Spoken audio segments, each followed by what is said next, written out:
आज आम्ही परत बाहेर निघालो होतो, म्हणजे काल लेकरांना कपडे घेतले, मग आम्हाला नको का त्याच्यामुळेच निघालो होतो. दिवाळी होईपर्यंत असंच फिरणं राहतं. तर जाऊबाई आम्ही सगळेच गेलो होतो. मधल्या जाऊबाई अद्विकला घेऊन फार पुढे निघून गेल्या होत्या. एकदम फास्ट फास्ट चालत होत्या. त्यांच्याबरोबर चालायचं म्हटलं की कोडच पडतं. आणि फायनली आम्ही आलो होतो. ओलाच्या गाडीची वाट बघत होतो आणि कपडे घ्यायला गेलो. कपडे घ्यायचं म्हटलं की एक कोड असतं, कुठला घेऊ कुठला नको. खड्याने भरलेले घ्यावे, तर माझ्याकडे ते भरपूर आहेत. त्याच्यामुळे म्हटलं चला बघूया.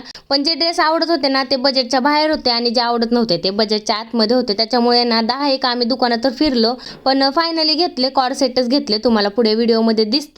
आणि आमच्या अद्विकला ना नवीन कपडे घातले. व्हिडिओ कशी काढती म्हणून ना रडत होता, म्हणजे याला व्हिडिओ पण समजायला लागलाय. आणि घरी आल्यानंतर ना मस्त कॉर्ड सेट मी वेअर करून बघितले, कारण माझ्याकडे एकही कॉर्ड सेट नव्हता. तर म्हटलं चला साधा सिंपल आहे पण मस्त लुक देतोय. तर मस्त जाऊबाईने आम्ही सेम घेतले होते. मग यांनी आणि पप्पांना आकाशकंदील लावायचं काम करत होते, कारण दिवाळी संपत आली तरी आमच्या दारात आकाशकंदील नाहीये.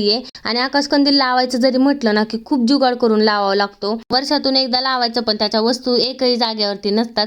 यांनी कसं तरी कंटाळून लावलं आणि फायनली आमच्या दारात ना आकाशकंदील खूप मस्त दिसत होतं. तर असा होता आजचा दिवस. चला बाय.